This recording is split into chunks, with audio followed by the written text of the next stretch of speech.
So I've seen your podcast, Live, Love, Lily Kincade, and I Yes. know you usually start with a quote. So I thought it would be a great way to start this interview with maybe an affirmation. It could be about literally anything, like the album rollout, just your day, just anything in general. Ooh, okay. Well, we'll do this is the one I say all the time. This was passed down by my second grade teacher, Mrs. Goncher. She made us all say this. It was like my favorite year of school. Like my childhood piano is at her house in Kansas City, and she taught me how to play chess. But I say this all the Wow. time. So we'll introduce it to some new listeners. And it's today is a wonderful day. I am confident because I am a problem solver. I always have options because I choose to be optimistic. Today I will learn something new, laugh, and make a difference in someone else's life. I love that. I really need to start implementing affirmations, so honestly, I'm gonna take that and roll with it for my Yes. personal life. So And you I can do it too, like on sticky notes, like write it on a sticky note or something and put it like on your mirror. Yes, you got it. Because it's like, honestly, I think memorization is the key because Mhm. in the moments where you need them, you need something that you like literally can say without like Yes. looking it up or when you're stressed. I love it. So I've, congratulations on Thank celebrating you. your fifth anniversary of your first single, Sweet and Low, that you made in 2020. I mean, you had a projector and a dream. Yes. So, did you ever dream back then that you would be where you are now? And if you did, what advice would you give to your younger self or other aspiring musicians? I mean, I guess the answer to that question would be like yes and no. I always knew I'd be doing this. But if I'm being honest, I assumed that okay, I'll just keep doing it and it will all work out.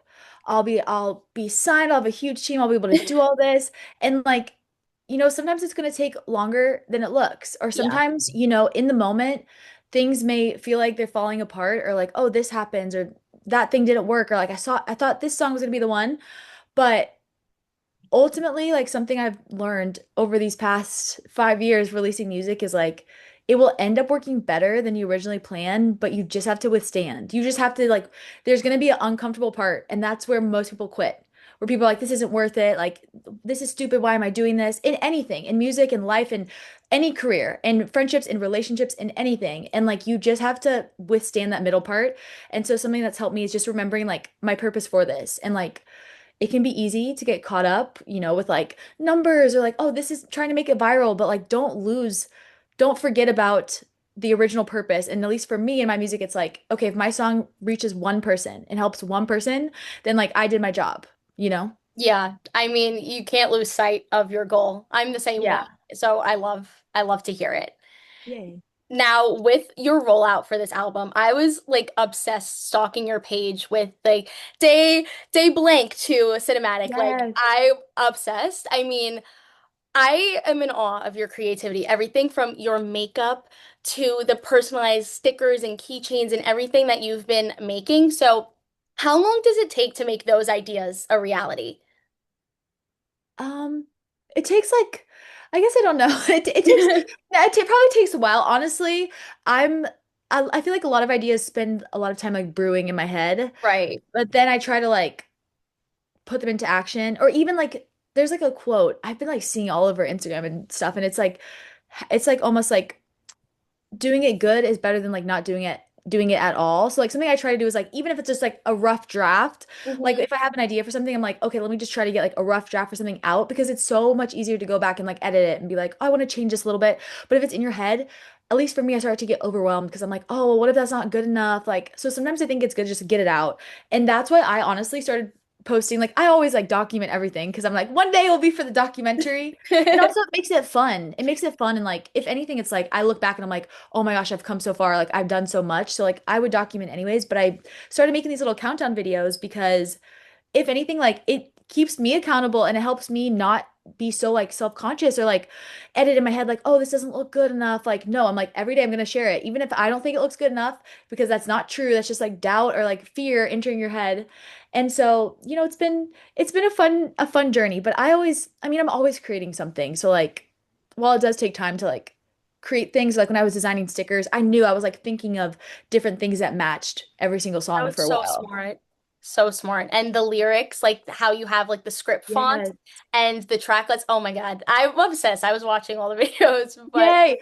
Yay. No, I love that. Like, because I'm a theme person. Like, I grew up, on like Lana Del Rey and Taylor Swift. And I'm like, every album of mine, like, I wanted to have like a lyrical theme, like a visual theme, like, obviously, like, the story is cohesive. And so, like, I was like, oh my gosh, I've never seen anyone do the scripts. I was like, I have to do that. So I'm excited it turned out. oh my God, it absolutely did. And going off of that, I think I made the connection right away that all of this kind of tied to your single, not single, track Behind the Curtain, because it's kind of Yes. giving us like a behind the scenes look of you making this album and just everything like that. So, in a time where social media is like vital to this industry and essential for artists like you to gain exposure, how do you balance being authentic but also having a strategy when you're creating your online presence? Like making sure that you're reaching your fans, but also staying true to yourself. I think I mean, ultimately, go back to like what the key thing is. So for me in my music, it's like I know the key thing is like the songwriting. So Mhm. like ultimately at the end of the day, I have to make sure the songwriting is good and then I can find ways to get creative because like I feel like it can be easy to get caught up in like doing all these videos, but at the end of the day, I'm like spend the time making sure the product is good. So like Mhm. I definitely spend a lot of time making sure the song is good in any of my releases, especially for the album, because then if I believe that the song is good, which is like music is subjective, right? But if I like the song, then it's gonna give me a lot more. It gives me a lot more strength when I'm creating things because what if it's like, oh, people don't like that, or they're commenting that that's bad, or the song's not good enough. I already know, like, I like the song, I'm putting it out, I'm just doing all this for fun. And I think it's important to just remember the why. Like, at least for me, it's like if I like something and I'm putting it out, I'm not dependent on, oh my gosh, this song didn't go viral, I can't put it out, but I really loved it. Like, I feel like it's easy to get caught up in that. And I definitely was for a while when it was like, oh, it has to go viral on TikTok before you can put it out. And then I was like, you know what? Hold up. No, it's about the music. If I Yes. want to put out stuff that's timeless, and so definitely a balance of that. Like it's art. Like it's not just social media. We have to remember that when we're doing something artistic. Like we're only seeing a 1% of people's lives. There's probably so much behind the scenes that people are doing. And so, don't compare yourself to them. But I would say like give 100% to your art and then try different things. Like for me on social media, I'm like, you know what? I'm just going to try different things. In the end, as long as I remain myself and I don't compromise my values, then I'm like, you might as well try. Like some people that are like, oh, I don't want to be on TikTok. I don't want to do that. It's like, why not? Might as well. Who cares? Right. Who cares? It can't hurt. It's like, why not? And I think, like, I just have to tell you, I see your vision. I'm here for it, and I am obsessed. And Yay. it's not just me. You have a very supportive fan base. I mean, they ride for you. And honestly, like, as an artist, I can only imagine how that feels. So, can you tell me a little bit about how their support motivates you as an artist? Yes. Oh my gosh, you have me like tearing up. It's so sweet because like it's like people think that, I mean, usually people who feel, I always say like the depths of your happiness are like equivalent and parallel to the depths of your sadness. Like when you're somebody who can feel a lot of emotions, whether that be good emotions or good times, it's like you can often feel a lot of like sad emotions. And I don't know, it's just been so cool. It's not even like the number of fans, but it's just the amount of people that I've seen that have listened to a song or heard a song of mine, and then they went through a similar situation. If anything, I'm like, oh my gosh, it makes me feel less alone. Like I feel less crazy because I'm like, you know what? No, like, wow, like we're actually all in this together. And I don't know, I think it's really cool to like because at the end of the day, I'm like, it's not about the numbers. It's like you could have all these streams, Right. but what is that for? Like, what does that get you? How is that fulfilling your soul? It's not. It's not. It's like when people are like, oh, once I get all this money, once I make all this money, I'll be happy. And they're not. They're worse. It's like, it's all about like, impacting people and impacting people's hearts. And so I'm just so thankful for all of the Kincadians that, I love reading people's stories. Like I always say, like, I love it when they DM me, like, oh my gosh, this guy did this to me and I listened to this song. I felt so good. That always makes me happy because I don't know. It just makes it feel like the music is like living on and helping people, even if it's like I don't relate to it anymore or anything. It's like it has a life of its own. And I feel so honored and lucky that people are allowing it to become part of their life. And it's not just them because it was me too. I was listening to Cinematic and I was like, oh my God, I've experienced that. Or, oh my God, there's finally a song for how this feels. Like, Yes. especially, I was listening to Piano at Parties and I was like, wow, like you set up the visuals so well. Like, I felt like I was at the party with you. Like, And a lot of your lyrics, I was like, wow, like in one way or another, I can connect it to my life. So great job. Oh, Great job. thank you. Of course. Of course. Now, you're an independent artist, which right? You're an independent Yeah. artist. I have to give you so much credit because this business is not easy. And now you have almost double the responsibility. So, how do you balance both the creative side of just being an artist and focusing on that, but also all the business stuff? Like, are there any challenges or setbacks that you face because of it? Because I can imagine it's so hard. Yes, it's definitely overwhelming. And I'm like, sometimes I freak out. I'm like, oh my gosh, how am I gonna get this done? But then I have to just like take a deep breath and like focus. I think the easiest way for me is like to have like chunks of time because, if you have a bunch of people doing all of your scheduling and stuff, you can still be writing while they're doing that. But independently, I kind of like it this way anyways too.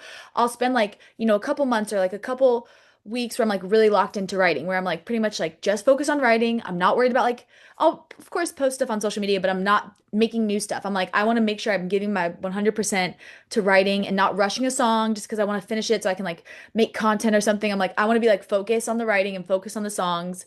And then like there's periods of time where then I'm creating and thinking of visuals and then going out and doing other stuff. I'm always writing too. And I think like a true artist is always going to be making art in some form, no matter what the form is. It's like because it's your way to express emotion. So like you're obviously still going to be expressing emotions, but I think about just, scheduling days in my calendar that are very intentional. Like, okay, today I'm not going to go on my phone. Today I'm just going to like brainstorm new ideas, or today I'm just going to brainstorm video ideas for like the album, or, like having little like chunks of time is very helpful because you can't do it all. It's like you can do everything but not all at once. And I've like learned that the hard way. You can't be everywhere. And so it's important to like I would say like dedicate quality time to everything you want to do. Like even the cinematic music video. So I filmed that. I like shot the cover for cinematic over Thanksgiving. Like literally like I was at my aunt's house for Thanksgiving. I literally like set up like curtains. I had like a whole little photo studio that I set up in the living room.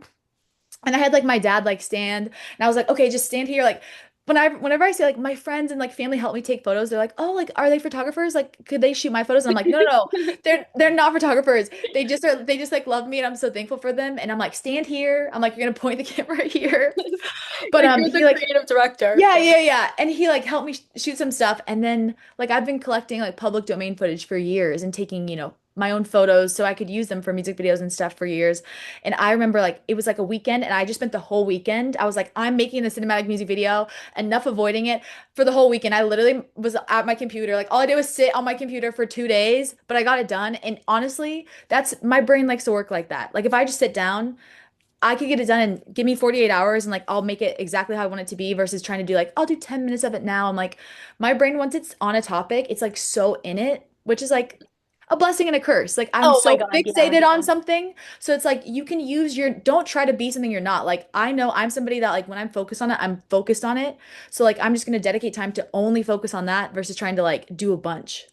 Oh my God. I'm the same way as a journalist, like aspiring journalist and Yeah. content creator. Like I have to like focus and I spend days just like planning videos, making videos and my friends and family are like, "Can I help?" And I'm like, "Yeah." Like and when you have your Yeah. brain in 5 million places at once, like it's so hard this job and there's a lot of moving parts. So Yeah. it's like it's great that you have a supportive like backbone to lean on because this is just not an easy field to be in. So like it's Yes. so nice that you have that. And it's like learn one thing too. Don't say you're an aspiring journalist. You are a journalist. You don't need to say aspiring. You're doing it. Aspiring means you're Right. not doing it. You're doing it. Don't say, I'm serious. Don't say aspiring. You are doing it. It's like I was like, oh, I want to be a singer. It's like, no, but I'm singing. I am a singer. Right. You know? Right. Words are important. Okay. But You're also, side right. note, I also think it's good to like some people are like, oh, why? It's like I love help and stuff, but I always want to make sure that I love being able to learn how to do things on my own because Sure. I love learning the value of it. If anything, like I am not a producer by any means, right? But I have my production system. Like I can record demos, like piano, vocal demos, vocals. I just that's not my gift. I don't hear like production elements. I hear like lyrics and melodies in my Right. head. But that time I spent like learning how to communicate with producers is so helpful because now when I'm like working with a producer, I'm able to like communicate what my vision is. And the same goes for like anything. Like even when I do photography, it's like when I do shoots with photographers or, special videos with photographers, I now know like all their photography terms or video terms or like field of depth that I'm like wanting. And so like even though it's hard in this season for us, like when you don't have as much help, it's going to be beneficial one day because it's going to make everything else so much smoother. So it's like we're just doing the hard part now, but it will eventually be better.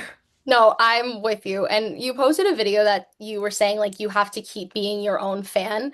And Yeah. that really stuck with me because it's like we can have a supportive group behind us, which is amazing, but like you have to ride for yourself. Like you have to continue showing up for yourself and it only pushes you to go further, you know? So Yes.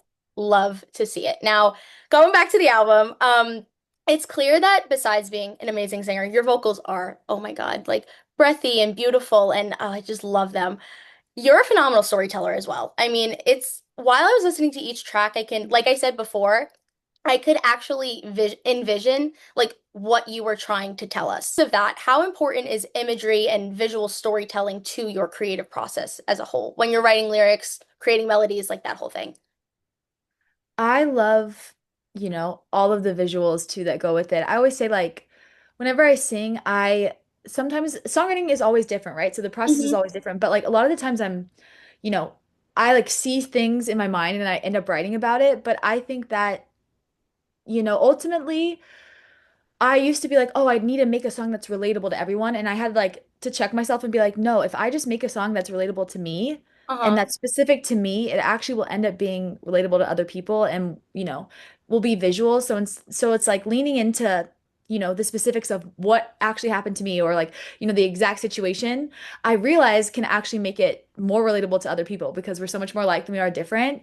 And even with like videos and things like I love just making little special like moments or like special things that maybe only like super super fans or like once they really dive into my discography will know. Like even in my single Let Me Leave that is on the album, I like shot the whole like video for that and did a cool lyric video like actually where it happened, where I actually left. Just like No little way. lore, just like Love fun it. lore, Because it's like at the end of the day, like, yes, music is like impactful and stuff, but it's not that serious. And so it's like, you know what, why not have fun with it too?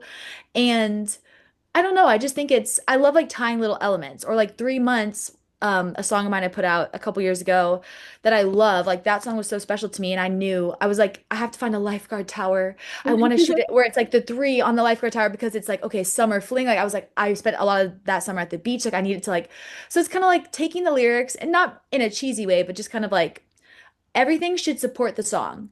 It should Right. not be the video as its own element and then the song is like supporting the video because it's not a movie, it's a song. So always make sure it goes back to the song, the storytelling goes back to the song, and then everything else just kind of like adds Oh. to it for me.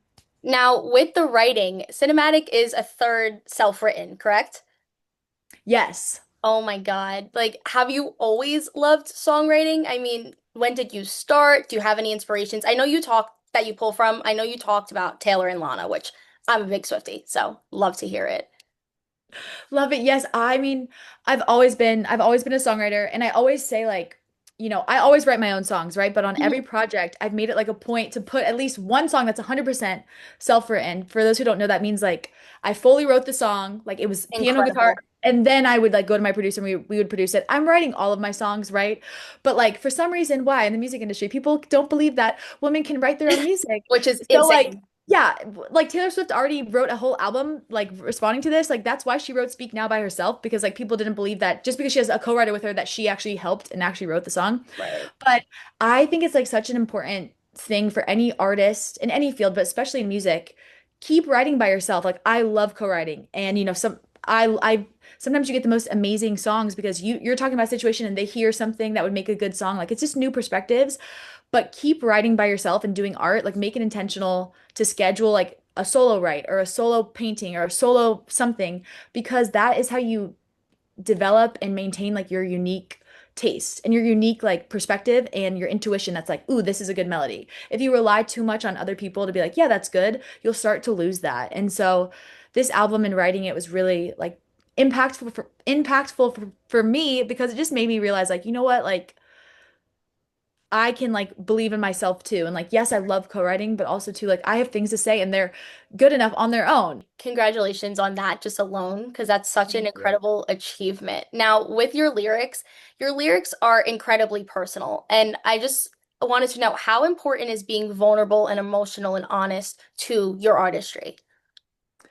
I would say, I'm always it's important that it's honest to me and vulnerable to me and not for the sake of it trying to be vulnerable. Like I was saying earlier, Right. like, you know, it was like a trend, I feel like, for a minute to be like weirdly like specific, but it wasn't real. It was like people were just making up stories to have details in there. And I'm like, don't do that. Like for me, I'm like, I don't do that. I'm like, if I'm gonna say exactly what happened, maybe it is general, maybe it's vulnerable. I feel like at the end of the day, you can always tell because, it's really difficult to like, I mean, I don't know, because I'm like, I just write. People are like, oh, how do you make up these stories? I'm like, I could write a fictionalized song, but I think for me at least, the reason why I love writing whatever happened to me, even if it's weird or if it's embarrassing or silly, is because that's how you create something that no one else can duplicate. If you're creating from a place of like, you're writing what happened to you or me, I'm like, it's like my diary. No one can duplicate that. Right. Nobody's going to tell the story the exact same way because they didn't live it. And so for me, I've just been like leaning into that. Even if it, even if I'm like, oh, this is boring, I'm like, no, but it's like my story. Like no one else can duplicate that. And so like that's what I think is really important. And obviously like being true to who I am. And I think that comes with knowing yourself. And like as I've grown up, it's crazy because this album I like first started writing when I was 20, and then the last song I wrote for it was at the end of last summer when I was 23. Wow. And it's crazy because it's like the more you know yourself, the more you know your artistry. And you know what you would and wouldn't say. Like if I'm writing with people and I wouldn't say something, I'd be like, I wouldn't say it like that. Like, just be bold and embrace who you are, even if it's messy. And that's just kind of what I've done in my life and my songwriting. Like it's all in one. I feel like everything's so interconnected. No, I know. And it's definitely like it you can definitely feel it. I know I said that to you like 5 million times, but like I you really can. Like, and with that, do you have a favorite lyric on this album? There were a lot that stood out to me, but I wanted to know if you had a favorite. I feel like I have so many favorites. I mean, oh, they're all so good for different reasons, but Hmm. I love cinematic. Like honestly, like cinematic is so good. Like the chorus of that song. Um, Like so cinematic over dramatic, they don't write them like the way they write your first love. Like that is just such a good like line because it's just such a good that whole chorus is just so good. It's just because it describes what it feels like. It's like you can feel like something was really good and it was like messy too at the same time because when you're going through love for the first time and like heartbreak and feeling these feelings, like it's kind of difficult because you're like, how should I feel? Like, should I be mad at this person? Like they did me wrong, but I really love them too.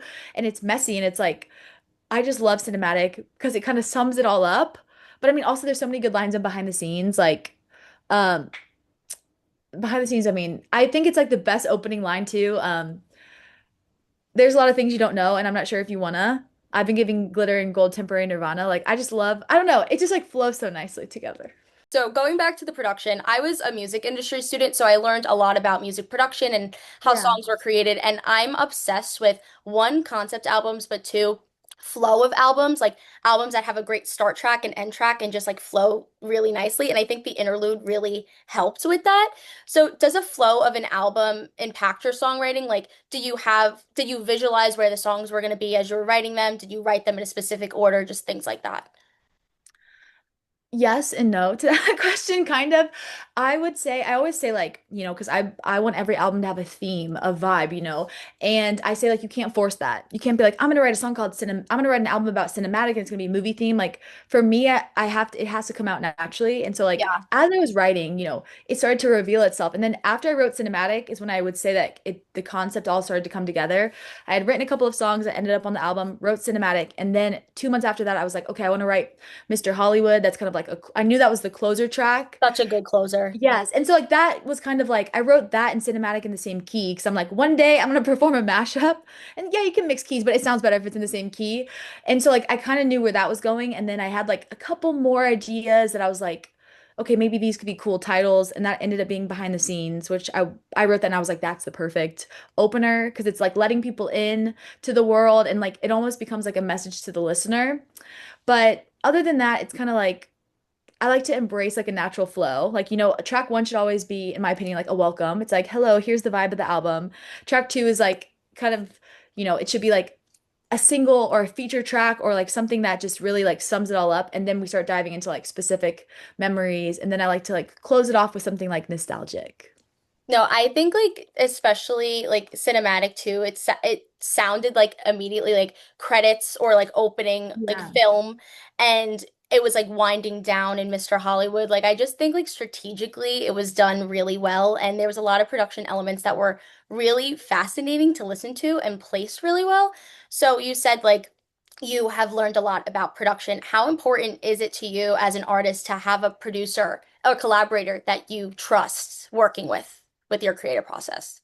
Yeah, I mean, I think it's very important because, it might take a lot of time. That's the thing. It's like it's just like, with friendships or dating, it's like you might have to like meet a lot of people until you find somebody that just clicks and you're able to like understand each other. And that's how it is with music. It's kind of like, I don't know, but there's a couple of producers that worked on this project, but my main producer, Kyle, who's done the majority of my other songs as well, like I'm just able to be like, I want it to sound like this, or I could like show him a picture and he would like get it. But Mhm. like, and so I think it's important to also like, have somebody who believes in you and like you believe in them and you believe in their talent. People often forget that like, you rise up with everybody that's around you. You rise up with your people that are also kind of doing the same thing. And like, I think moving to LA when I was 14 and just like seeing the industry and seeing people come here to be famous and then leave and like you see how people just want to social climb and get used and it's like I think focus on serving others. Focus on like, okay, how can I help this producer? Like they want to produce something good. I want to give them a great song that they can produce and use their talents. Like focus on like ways you can serve others and like work together and get really good. Like for me, I realized like I need to get really good at my vocals and start practicing and training my vocals. So then that way, I can collaborate with people that do other things and we can make something really cool together. Well, it definitely worked out there. Now, with performing, I know you just performed your first Hollywood show rather, Yeah. at the Hotel Cafe. Could you walk me through like your experience with that? Because I watched a little bit of it. Oh, yeah. Amazing, and I just think it's so inspiring. So I want to know the story. Yeah, so like I mean, I started writing music when I was in kindergarten and I performed a lot Wow. when I was like younger in Kansas City. And then here, obviously, I performed a lot. Then COVID happened. There's a lot of writers rounds. Like it's a really popular thing in Nashville to do like writers rounds. So like you're playing all the time, acoustically. But my first show in like a while in LA was at Hotel Cafe, which is just so fun. And I love doing acoustic shows. I'm that type of person that's like, okay, I either want it to be like full out dancing on stage or I want it to be acoustic because like I would so much rather be able to like talk to the audience. If I'm not like being able to dance and give a full show, I want to like talk to people and like, you know, I want them to hear it. And I also believe whenever I write songs, I'm like, a good song, you should be able to play it on piano or guitar or like acoustically, and it should still be a good song. If you're relying on the production, to me, that's not the type of music that I want to be creating because I'm, here to tell stories. But it was so fun playing at Hotel Cafe because it's like, it's one of those things where you're like, oh my gosh, like so many people have played here before. Like has played there, like Katy Perry, like all of these amazing artists. You're like, what the heck? Like that's crazy. Like saying on that microphone. And I don't know, there's just something really cool about also to getting to play songs like in the city that influenced them. And I have so many memories. I feel like that's just part of life is like you associate memories and times of your life with so many like physical things, especially in LA. I'm like, oh my gosh, that's the beach where that happened. Or like, oh my gosh, that's the place I always used to go to. That's the restaurant. And so like it was really cool to like feel like I was getting to sing those songs back to the city. Well, I can't wait till a couple years from now when we're like, oh my God, Lily Ah, Kincade sang at the Hollywood Cafe. And like that's gonna, I just have a feeling it's gonna be yes. huge. Like I have a gut feeling. But speaking of performing, do you have any plans to tour? I'm working on doing some small like kind of acoustic shows. Ultimately, it ends up being trying to find artists who are going on tour who need an opener. Because I'm like, I'll be an opener. Because openers usually work for free. So it's like somebody who's willing to like play for free is an opener Right. because it's like so expensive to tour now. But yeah, just finding the right people because also too, you want things to be beneficial. You want things to be right. Like, you want people who are potentially going to connect with your music and be listeners. So it's like I believe that you can do all these different things, but I think it's important to be intentional and to make sure that you still remember the end goal and you still remember like your overall purpose while working along the way. Now, for new fans or just your own fans, how would you describe your sound? If you were trying to pitch yourself to have somebody, with the aux cord play your newest song, like what would you say your vibe is as an artist? Yes, I would say my vibe is it's very, no pun intended, it's very cinematic. It's very visual. You can close your eyes and like almost see it, Yes. which I love. I would say it's very nostalgic. A lot of my songs are just very nostalgic. I would say there's also kind of like a ethereal vibe about it. Like I like I things to be wrote that dreamy. in my Yes, when I was like reviewing the songs, like writing notes, I was like ethereal yeah. kept Like coming. it's like kind of like dreamy. I don't know. I just see like you're driving. They're very like yeah, I would say like very nostalgic. I love mixing like, the poetry of things with like narrative. So like finding ways to, say common things or like the things that happen, but then making them like kind of into like, whether it be like a theme or having a really cool hook or something. Now, we talked a lot about your creative process, but if there was any parts of it that we didn't touch on, do you mind just sharing how your creative process runs? Yes. So, I mean, the creatives are always different, but for songwriting, it's like it's different every time. And I do make these songwriting process videos that I started posting on YouTube, probably for like my towards the end of my like second EP, I started making them, but I have made one for every single song on the album that will That's be really released cool. when the album's out because I find it so fascinating. And that's why I like even my countdown series on like Instagram and YouTube because I was like I love it. I love like hearing the songwriting process and stories of it as like a musician myself. But it starts always differently, usually with some sort of like voice memo or like I'll have a title I want to use. But sometimes I write a song in like 30 minutes and it's done. And I'm like, I don't change it and it's perfect the way it is. Sometimes it takes me like months to write a song. And so, yeah, the creative process is always kind of different, but it's a weird, when you know No. the song is done. That's really interesting. It's like you know when to not touch it again when it's Yeah. complete and final. That's really Yeah. interesting. Now, you said earlier that this album took like 3 years to make when you were 20 and then when ended to you were 23. Yeah. Now, this is your debut album, and I know you said, and you've put out other EPs and singles before. What is different about making an album versus making an EP or just releasing a single? I would say, making an album is a lot more different because you have more songs that you want to sound cohesive. Like, so it's a matter of, you can make songs sound different by, changing up the production on different singles, but if you're making an album, you want to keep it the same, but then have everything be like sisters, you know? You want them Right. to be like in the same family since they are meant, to be part of a project. And so it's a really like you just have to make sure you have enough variety in your songwriting and like the experiences that you're going through. So then that way, naturally, the production sounds different and you can add fun elements and, fun things without making them sound like they don't fit together, if that makes sense. So it's just like you're just having to, it's like scaling a project. It's much easier when you're doing it on a small scale, but when you're doing it on a big scale, it's like you still have the skills to do it, but it's just a lot harder. But we did it. Yes, you did. And it's very clear, like I feel like I've said it a lot in this interview, that Cinematic is a concept album and it's a visual. And I first of all, I saw the Spotify visuals that Yay. in your countdown series and Yes. that you directed the cinematic video yourself, even though you said that already. Like there's so many things like that go along with this process. Do you think your albums going forward are also going to be themed? Are you going to try to like keep it with a cinematic theme, like old Hollywood glamour type vibe? Are you going to shift into something new? I mean, we got to have your album release first, but just thinking ahead No, into the no, future. that's a good question because I've already started kind of writing for my next thing. Because that's also one of the things too. It's like, you know what? I'm the person who's like, why not put out with intention? Like, there's a huge difference between like putting out a song just to put it out versus like being Mhm. intentional and being like, no, I'm proud of this. I want to put it out. But like, I think, as long as I keep getting stories, as long as I keep having things to say and God keeps giving me songs, like I'm gonna put it out. So I've like starting to like slowly get back into writing. Like now I feel like I have more things to say. And, I think every project's gonna like I love vintage things. Like obviously Oh. there'll be a theme and it'll be Lily. Like I'll be there throughout it, but I'm like in my songwriting at the basis of it all will still be there, but then I'm like, maybe I'll experiment with like what instruments are used in the production or like, the vibes of it. Maybe it'll be like, a summery album or like a winter album, just like different things. So it's very much like a it's the same but different. Yes.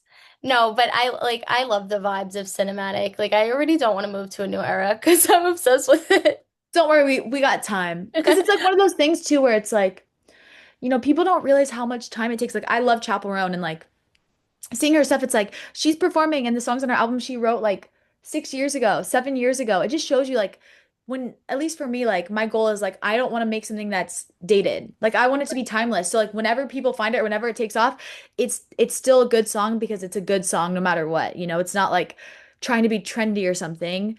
It's like I believe in it and I don't care if it takes so long. Like people are like, "Why do you still promote Real?" And I'm like, "Because I love it." And until every ear has heard it, like it's new. It's new to people. It's such a good And perspective. yeah, there was a Tyler the Creator interview. I think he was saying he was carrying around his like perfume that he made, like a sample of it or something. And he's saying, I still go up to people and I'm like, have you heard this album? Have you ever smelled this perfume before? Even though it was like years after his album came out, because he's like, they haven't heard it before. It's new. It is brand new to people who have never heard it before. So why would you stop if you really believed in it?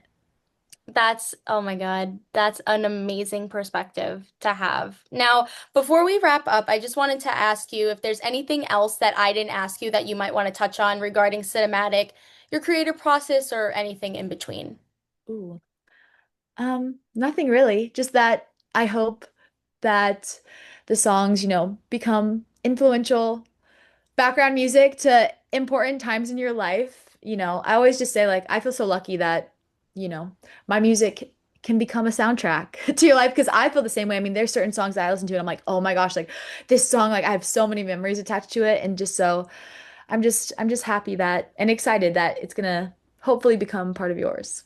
Well, I will tell you, especially like when I was listening to 405 specifically, like I felt like my head was out the window driving down the freeway with the wind in my hair. Like that's just how I felt listening to it. And like I could seriously like sit here and analyze like how I felt with each one of your songs, but I just want to let you know that as a listener, like you did it. Like the Mhm. vibes and the feelings and the emotions like are perfectly placed Mhm. everywhere. Like I'm really obsessed. Like I'm so happy that we met because Oh, now I'm a fan. Like I cannot wait to continue like your journey. And just by watching all of your like Instagram videos and your YouTube like podcasts and other videos, like it's so clear that one, you're very grateful and you're very, determined to do what you do. And that's where you and I relate. And I think like your passion and your dedication will take you very far. And it's a refreshing perspective to have. And like, I relate to you so hard in that regard. And I just like root for you. Like, I want mhm. to see you thrive. And I'm not saying that because I'm interviewing you. I'm saying that because like I was sitting listening to this album and I'm like, yeah, Oh, like this is it. So I just want to tell you, you're an amazing artist. This is going to be an amazing rollout. And oh, I'm just really excited for you. thank you. Thank you, Alexa, for saying that. Of And you course. as well. Thank You you. as well. Not aspiring. You're doing it. You're doing it. No, this is It's so fun. sometimes like stuff like that like just rolls off my tongue and I'm like, "Oh my God, I studied. I got a degree. I am a journalist." Like it's just the imposter syndrome sometimes gets to me and it's Yeah. like I wouldn't be a journalist if I wasn't interviewing you here today. So that also like meant a lot to me that you said that. So you're amazing. Can't say it enough and I cannot wait for the world to hear cinematic.